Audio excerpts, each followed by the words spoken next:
Hi, this is Ryan at Cincy Life Community News, xcannabis.com. The socialism thing, it always comes up. It's driving me crazy. You know, the U.S. debt has to be paid sometime, right? We have to pay this debt, whether it be us, whether it be our children. Everybody's talking about how Obama's lowering taxes on everybody. Inflation makes that, you know, inaccurate, because the more inflation happens, the more everybody pays, and that affects the least wealthy, the lowest on the totem pole, before it affects the rich. When it costs $4 $4 a gallon of gas, compared to before Obama took office, when it was like less than $2 a gallon of gas, that affects everybody, especially the poor, especially those that $4 actually means a lot to them, and that hurts everybody. So inflation is a tax, and nobody recognizes this. Very few people are seeing that. And Obama has spent more than any other president in all of history, and that was just during his first term. He outspent George Bush and every other president before George Bush combined. That's a fact. Now I'm not saying he spent as much as George Bush and every other president before him combined. What I'm saying is that he spent more than George Bush in his first term than George Bush spent in both terms of his. And aside from George Bush, Obama has outspent all of the other U.S. presidents and made more deficit than all of them combined. And that's an inflation tax on the poor and on everybody. And so I don't see this spending helping anything. I don't see these social programs being a benefit to the poor, because, even when they're increasing their, welfare or their entitlements, the inflation sucks all that up and destroys it. So while you think you're getting a benefit, you're really not. And it goes away as quickly as it comes, through inflation. But here's the thing. I don't care if anybody wants to sign up with a government program for retirement. I don't care if they want to sign up for health care. That's fine with me. If the government's offering a plan and they want to sign up for it, fine. What I'm against is when they say I have to sign up for it too, where I can't opt out or I go to jail. See, so if I stop paying for Social Security, I go to jail. If I don't do this Obamacare thing, I can go to jail. Or that's what they were proposing at first, that not having insurance could include fines and penalties such as jail.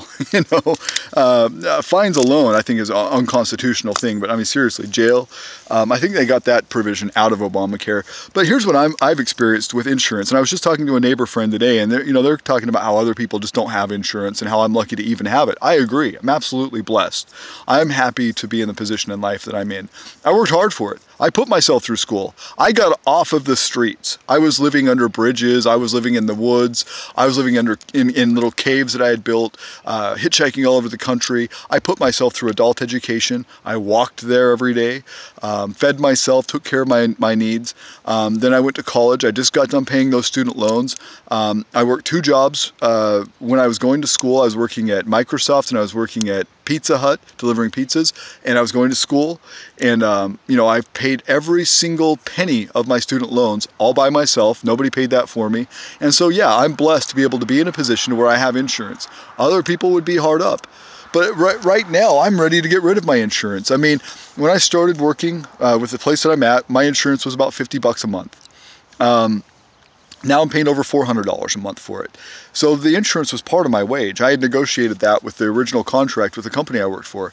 The good insurance that paid for 100% of my first birth with this company, with my little Jenny. She was 100% paid for by the insurance, and I was paying about $50 a month for insurance premiums.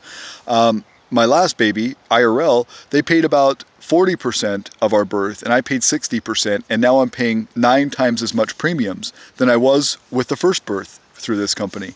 And so the value is not there anymore in the insurance. And so, they're like, well, what would you do? I mean, don't you think that a government plan would be better?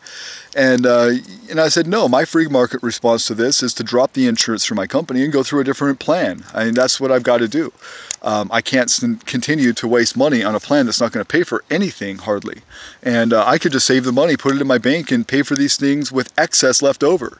So that's my free market response to bad insurance. Maybe the insurance will start providing a better service when they start losing people. As far as what the other people would do who don't have a job or who don't have insurance, hey, we all take risks. We all take risks. Every time I jump in my car, there is nothing to guarantee me that I'll be safe on the other end. when I get to my destination. There's nothing to say that I'm going to be harm-free, or that, you know, my needs are going to be taken care of from here to there. I may break down. I may have to walk 10 miles to the gas station to get a repairman out to my truck or whatever. But there's no guarantees. Why should I, you know, risk everything and not anybody else risk anything? Why should it all be taken care of? I think that demotivates people. I think that costs a lot of money that we don't have, and I think that burden goes to our kids, that inflation burden. So I don't agree with that. And, you know, so what do? Well, they save up, like I'm going to start doing, and put money in the bank, you know, for that next big expense. When the next baby comes, you know, we'll be paying for that out of pocket, 100%. I'm not going to use the insurance. I probably won't even have the insurance then. I'm going to put money in my bank and I'm going to save up. That's what these other people should do who might need medical services. Well, what if they don't have enough to save? What if they're just barely getting by? Work harder. God damn it, work harder. That's all I can say. You know, excuse my language. Work harder. You know, what did they do before there was all these government programs? What did they do before 1913, before the government even collected income tax? What did these people do? What did I do when I was on the streets? What did I do when I, needed to feed myself? I was a single white male. I didn't qualify for any benefits. You know, I didn't have any affirmative action benefits or any, low income issues or anything. I had to take care of 99% of it myself, with the help of some charities, some private charities, not government charities, like New Horizons Ministries and Cup of Cool Water Ministries up in Washington, and the River Street Shelter in Santa Cruz. And I went to a bunch of little ministries that were private, that didn't get government handouts, that was all private donations. And that gave me more community. I mean, when I needed to reach out to somebody and depend on somebody, that created a bond, a relationship, a friendship. And, we started communicating, and I could lean on people and have friendships in this world. And I think that, the less socialism there is, the more community relationships we form. The more socialism there is, the more cold it is, the more, the government's going to take care of it, so I'm not going to help, that kind of thing. And when people are paying the highest income in the world in this country, the highest income taxes in the world in this country, the people that are paying those income taxes and stuff, they think, well, hey, we pay enough to the government should be able to take care of all these things. I'm not going to help that person out down the street who needs help. The government's there for him, and I pay for that. So why am I going to help more? I mean, it breeds a little bit of resentment. So, when the government has these bureaucracies and these industrial complexes that they support and these subsidies, like we see with the military, they did an audit on the military expenses. They found all kinds of waste, like the military was spending $12 on a Q-tip times how many ever Q-tips, how many ever millions of Q-tips, that they use, and $12 each.